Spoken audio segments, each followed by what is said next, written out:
Hello everyone, welcome back to Chopra classes. आज हम start करेंगे administrative and office management sac का सिलेबस। देखिए, जो आपका सैक है, सैक जो है आपका BA third semester, BSc third semester, BCom third semester and BCA third semester में है। ठीक है, यानी जितने भी आपके जो यूजी क्लासेस है उसमें जो आपके थर्ड सेमेस्टर में है, सैक आपका आता है। सैक में जो हम आपका अपना सब्जेक्ट पढ़ेंगे वो पढ़ेंगे हम administrative and office management. Chopra classes presented by Ashu Chopra. तो देखिए, यहाँ पर मैंने आपका सिलेबस अपलोड कर दिया है, जो भी हमारा सिलेबस है। इस सिलेबस में यूनिट 1 दे रखी है, आपको यूनिट 2 दे रखी है, यूनिट 3 दे रखी है एंड यूनिट 4। देखिए, यहाँ पे introduction to office, office structure, office management, meaning, nature, importance, element and function of office management, basic principle of office management, ये आपको सारा दे रखा है। आप सिलेबस चेकआउट कर लेना। यहाँ पर आपका इंटरनल असेसमेंट के बारे में दे रखा है, तो थोड़ा सा इसको मैं एक्सप्लेन नेक्स्ट स्लाइड में करती हूँ। देखिए, सबसे पहले क्या है, एक्सप्लेनेशन ऑफ सिलेबस। सिलेबस की क्या एक्सप्लेनेशन है? एक तो हमें जो मेन चीज आपको याद रखनी है वो क्या याद रखनी है कि जो आपका एग्जाम होगा, ठीक है बेटा, जो आपका एग्जाम होगा यहाँ पर वो हमारा कितने मार्क्स का होगा? 50 मार्क्स का। ठीक है, जो आपका फाइनल एग्जाम होगा वो आपका कितने मार्क्स का होगा? 50 मार्क्स का। और यहाँ पे जो आपकी इंटरनल असेसमेंट होंगी, यानी जो आपके इंटरनल असेसमेंट होंगी वो कितने नंबर की होंगी? आपकी 25 मार्क्स की। यानी आपको क्या ध्यान रखना है कि आपका एग्जाम तो कितने मार्क्स का होगा? 50 मार्क्स का। और जो आपकी इंटरनल असेसमेंट होगी वो कितने मार्क्स की होगी? 25 की। यानी अगर हम ऑल ओवर देखें तो ऑल ओवर ये आपका एग्जाम कितने मार्क्स का होगा? 75 मार्क्स का। ठीक है, सैक जो है आपका, इसमें एडमिनिस्ट्रेटिव एंड ऑफिस मैनेजमेंट का आपका सिलेबस आता है। तो इसमें आपको ये चीज माइंड में रखनी है कि जो हमारा एग्जाम होगा वो तो हमारा कितने मार्क्स का होगा? 50 मार्क्स का। और 25 मार्क्स आपके इंटरनल होंगे। इंटरनल आपको कौन प्रोवाइड करेगा? टीचर प्रोवाइड करेगा। ठीक है, अब देखो, इंटरनल को भी हम थोड़ा सा क्लासिफाइड कर लेते हैं कि जो हमारी इंटरनल असेसमेंट है वो मेनली किस बेस पर होगी, क्योंकि आपके सिलेबस में गिवन है। देखिए, पीछे स्लाइड में हम चेक करते हैं, इन्होंने इंटरनल असेसमेंट दे रखी है टोटल 25 मार्क्स की।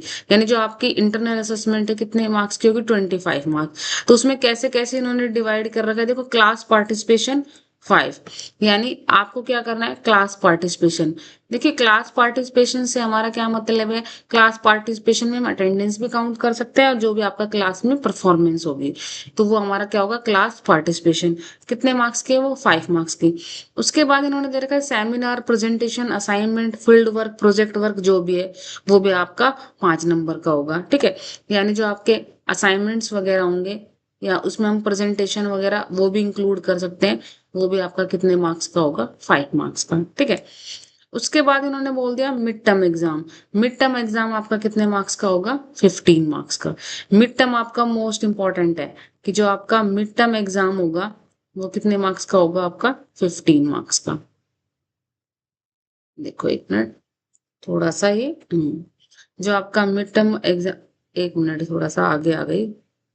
जो आपका मिड टर्म एग्जाम होगा, कंट्रोल पी, जो आपका मिड टर्म एग्जाम होगा वो कितने मार्क्स का होगा? आपका 15 मार्क्स का। ठीक है, तो टोटल आपकी इंटरनल कितने की हो गई? आपकी 25। तो ये चीज आपको ध्यान में रखनी है। ठीक है, 50 का एग्जाम और इंटरनल असेसमेंट 25 की। यूनिट आपकी फोर्थ होगी। जैसे यहाँ इन्होंने कोर्स का स्ट्रक्चर मैंने 4 यूनिट में डिवाइड कर दिया है। यूनिट फर्स्ट में आपको क्या करना है? Introduction to office and office management, office का structure, meaning, nature, importance, element, function, basic principle. Unit second जो आपकी होगी किसकी होगी? Office record management. इसमें record, filing system, indexing, retention, microfilming करेंगे। यूनिट सेकंड आपकी ऑफिस कम्युनिकेशन की होगी। इसमें हम communication, correspondence, report writing, periodic report करेंगे। यूनिट जो आपकी फोर्थ होगी वो आपकी होगी office form, modern office management, form, supervisor skill, motivation, leadership, e office and modern appliance and IT. ये आपका कोर्स का स्ट्रक्चर है। ठीक है, तो अभी जो आज की वीडियो मैंने बनाई है सिर्फ आपको सिलेबस के बारे में जानकारी देने के लिए बनाई है कि जो सैक है उसका क्या सिलेबस है और उसको किस हिसाब से स्टडी करेंगे। और आपको एक चीज और पता है, जो भी हमारा एग्जाम होता है उसमें हर यूनिट में से हमारे 2 क्वेश्चंस आते हैं और एक क्वेश्चन करना हमारे लिए कंपलसरी होता है। तो 2 क्वेश्चन इसके हो जाएंगे, 2 क्वेश्चन इस यूनिट से होंगे आपके, 2 क्वेश्चन इस यूनिट से होंगे और 2 क्वेश्चन आपके इस यूनिट से होंगे। तो यूनिट वाइज हम क्या करेंगे, अपना सिलेबस कवर करेंगे। एक छोटा सा वो हो रहा है कि हमें हर यूनिट में कंप्लीट यूनिट करने की रिक्वायरमेंट नहीं है। क्यों नहीं है? क्योंकि देखो आपको 2 क्वेश्चन मिलेंगे, तो एक क्वेश्चन को हम स्किप कर सकते हैं, तो उसके रिगार्डिंग हम कोई भी एक चैप्टर चाहें तो स्किप कर सकते हैं। लेकिन वो भी हमें स्किप नहीं करना चाहिए, क्योंकि जो हमारा फर्स्ट क्वेश्चन आता है वो हमारा कंपलसरी होता है कि फर्स्ट क्वेश्चन आपको करना ही करना है। तो जो फर्स्ट क्वेश्चन होता है वो 2 मार्क्स के होते हैं, वो ऑल ओवर सिलेबस में आते हैं। तो अगर आप चाहें तो 2 नंबर के क्वेश्चन के लिए आपको कंप्लीट सिलेबस करना होगा।